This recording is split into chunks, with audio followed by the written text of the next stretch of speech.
13-qoidaga o'tamiz. 13-qoida. Muntazam uchburchak va kvadratga yetib keldik. Muntazam uchburchak deb burchaklari 60 gradusdan bo'lgan va hamma tomonlari o'zaro teng bo'lgan uchburchakka aytiladi. Kvadrat deb esa burchaklari 90 gradusdan bo'lgan va hamma tomonlari teng bo'lgan to'rtburchakka aytiladi. Demak, bu yerda boshqa tushuntiradigan narsa yo'q. Birinchi misol. ABC muntazam uchburchak ekan, ABC. Demak, men bunaqa chiziq chizib chiqaman, hammasi teng degani. Shunda BCD da teng yonli uchburchak hosil bo'lyapti. Demak, mana bu ham alfaga teng bo'ladi. To'g'rimi? Va mana bu 60 gradus. Endi boshladik izlanishni. Nimaga? Chunki muntazam uchburchakda hamma burchak olmish bo'ladi. Shunda jami 90 ekan, mana chiziqdan bilsangiz bo'ladi. Demak, 90 gradus bo'lgan ekan, demak qolgani 30 gradus bo'lib qoladi. O'xshamasa ham chizmada. Bo'ldi, demak ikkita alfa va 30 gradusning yig'indisi 180 gradus bo'lyapti. Demak, 2 alfa teng bo'ladi. 180 dan 30 ayirsa 150 gradus. Alfa teng bo'ladi. 150 ni 2 ga bo'lsa 75 gradus. Bo'ldi, 75 ekan. Ikkinchi misol. ABC da kvadrat ekan, YDC muntazam uchburchak ekan, YDC. Demak, mana bular 60 gradusda bo'ladi. 60 gradusdan bo'ladi. Va qarangda, mana bu tomonlar tengda o'zi. Muntazam bo'lgani uchun mana bular ham teng bo'lyapti. Bu ham teng yonli ekanda, demak, mana bu ham alfa ekan. Va mana bu 30 gradus ekan. Nimaga? Chunki 90 gradusda D burchak. Bitta qismi 60 bo'lsa, ikkinchi qismi 30 bo'lishga majbur. Endi A7 uchburchak uchun ichki burchaklar yig'indisi 2 alfa qo'shilgan 30, xuddi tepadagi javob chiqadimi deyman-da. Unda ham xuddi shunaqa 2 alfa qo'shilgan 30 bo'lgandi-ku, 75. Ha, shunaqa ekan. Teng 180 bo'lish kerak. Demak, 2 alfa teng 150, alfa teng 75. Uchinchisi. Bunda nima qilamiz? Mana buni o'tkazib olaman, o'zi berib qo'yibdi-yu. Ikkita yon tomonlari teng.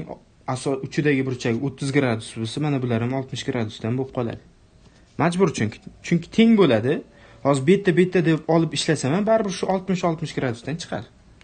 60 bo'ldi, 137 bu yog'i. Mana bunisi demak shunda 70 bo'ladi. Jam 130 bo'lishi uchun. Bu esa alfa bo'lgan bo'lsa, alfa minus 60 gradus bo'ladi. Endi mana bu ham teng. Shunaqadan kelib chiqar ekanda o'zi, muntazam bo'lgandan keyin.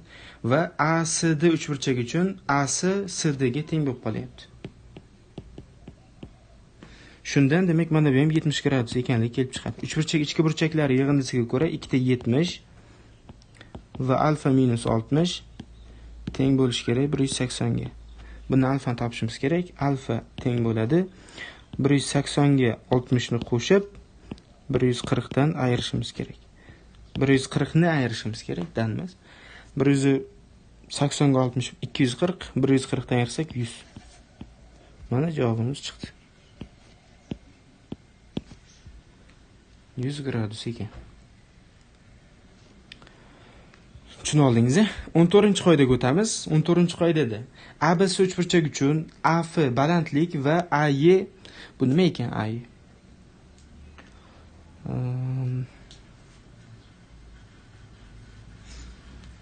Aniqlashtirish kerak edi. Bu bisektrissami yo medianami? Ixtiyoriy bo'lishi mumkin.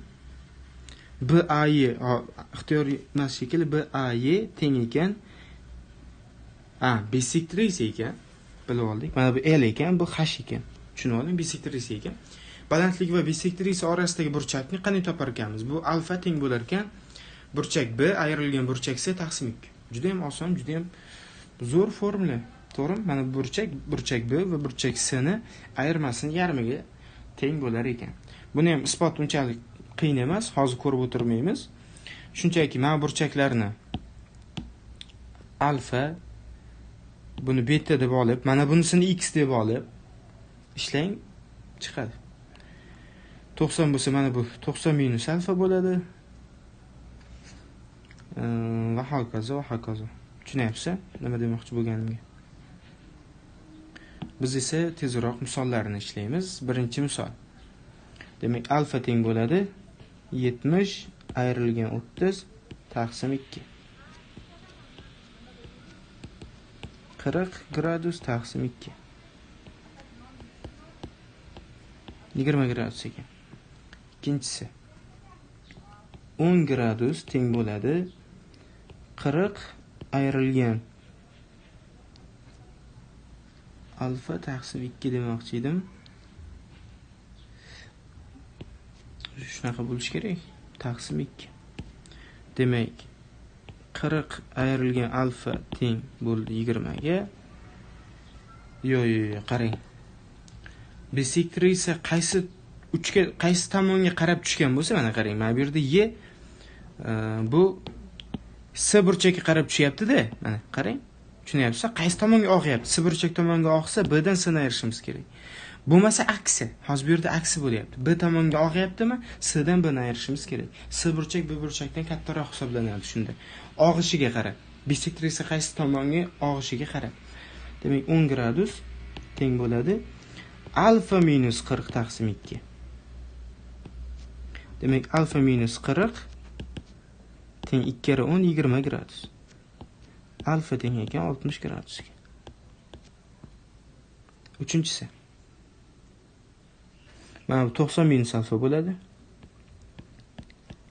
Shunda 90 minus alfa teng bo'ladi. Qaysi tomonga og'yapti? 40 gradusga. Demak, 68 dan 40 ni ayirib 2 ga bo'lishim kerak. 28 14 gradus ekan. Buni alfani topsam 90 minus 14.